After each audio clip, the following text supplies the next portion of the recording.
Hi, this is Professor Stugart back again, and we're going to continue on with a bonus video here about how I can actually plot this hyperplane and see how well it actually predicts compared to my scatter plot. So if you haven't taken a geometry course or a multivariable course where we explore surfaces, a plane in space is typically given by one of these following four forms, or three forms, where we either have y equals, and we have our, we can see that b0 is our intercept, b1 is our coefficient for our x value, or our x1, depending upon how many different variables we have. So again, we're talking about just three variables. We have our two features and our one target. So we just need three variables. If we had more, then we kind of run out of letters once we get to x, y, and z. So we actually use x1, x2, x3, x4, and so on. But again, the main idea is that we either say z equals, again, the coefficient for x times x plus the coefficient for y times y plus what the intercept is. And whether we say it's z, something separate, or we say it's a function of x and y, doesn't particularly matter. Okay, so if I want to plot my hyperplane, so first we're going to start with that scatter plot from before. So I literally just copied and pasted the code from up here that made our first scatter plot. In fact, I might make this a little bit smaller so we can see better. So I think I'll scale the figure down to maybe 12 and 12, see if that fits on the screen better. Nah, I'm going to go to 10 and 10. Under my figure size. Okay, so that's what we have. If I want to plot a hyperplane, first I'm going to set up another mesh grid. So we're going to create a couple variables and then fill them in. So I need ones for my x and my y. Now remember, x, that variable was my LStat from before, and y was my number of rooms. So what I need to do first is basically set up what is my range for my hyperplane going to be. So I'm going to initialize and create a new object called x surface, because again I'm making my surface here, and using my numpy I need to create the range of values. So it's a range, and I'm going to fill in the lower value, the upper value, and then my scale, which is going to be 1.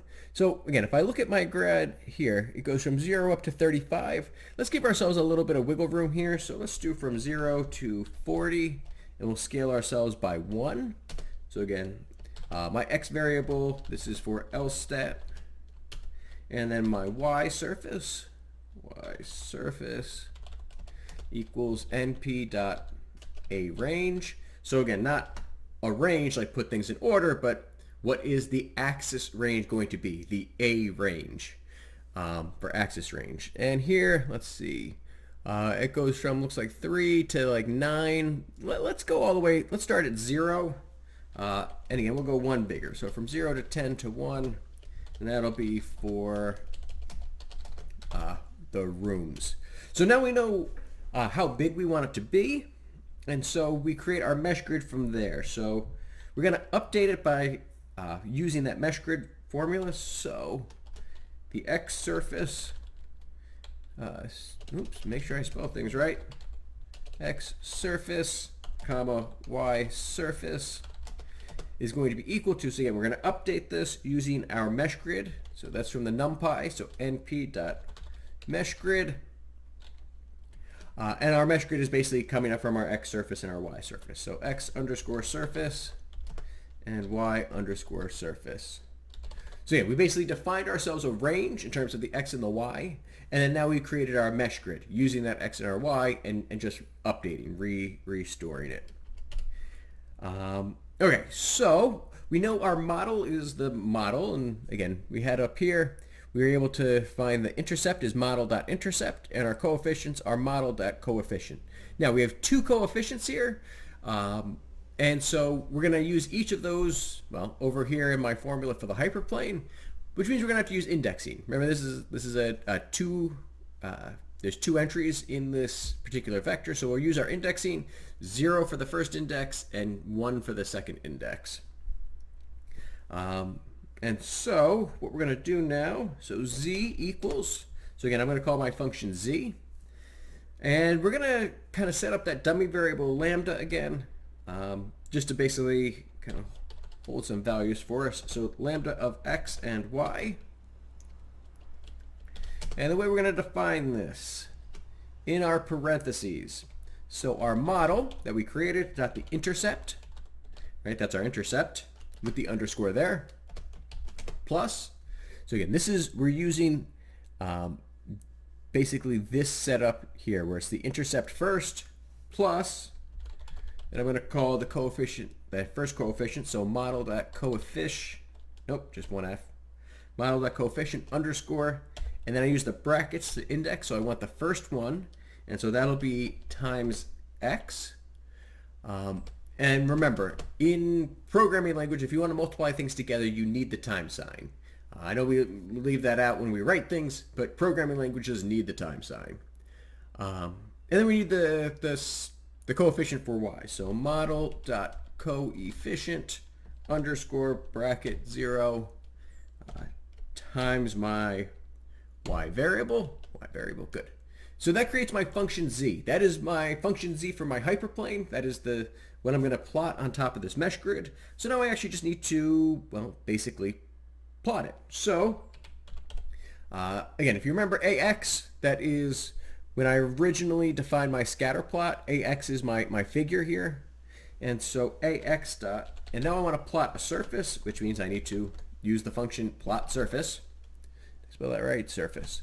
And so how am I defining this? Well, this is from my mesh grid. So my x values are from x surface. My x coordinates I picked for that.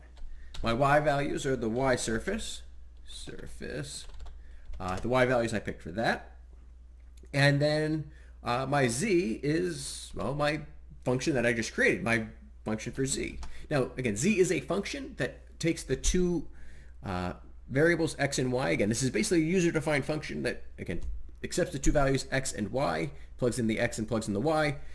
But again, to define this properly, the x and the y I'm going to use have to be the same x and y from this notation. Now again, if you're taking like multivariable calculus, this notation should feel kind of familiar. This is how we represent points in 3D. If not, hopefully it still makes some sense.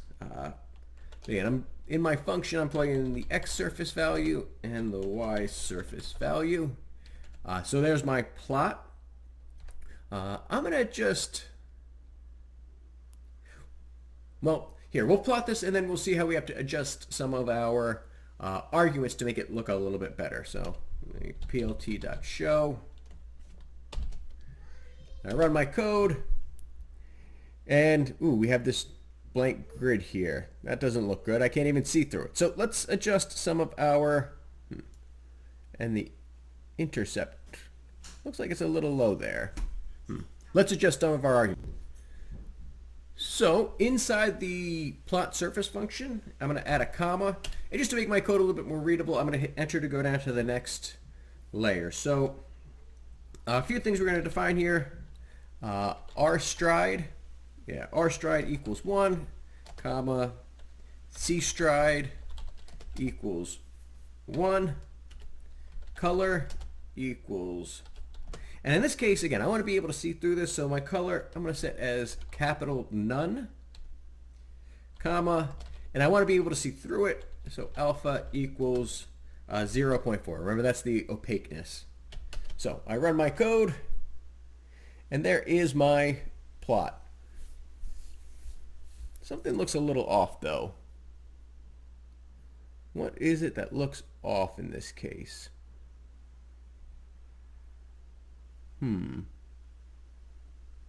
Maybe it doesn't make sense to do the rooms all the way to 0. Which I think that'll be alright. Let's see. Oh, I know what happened. Oh, look how silly I was.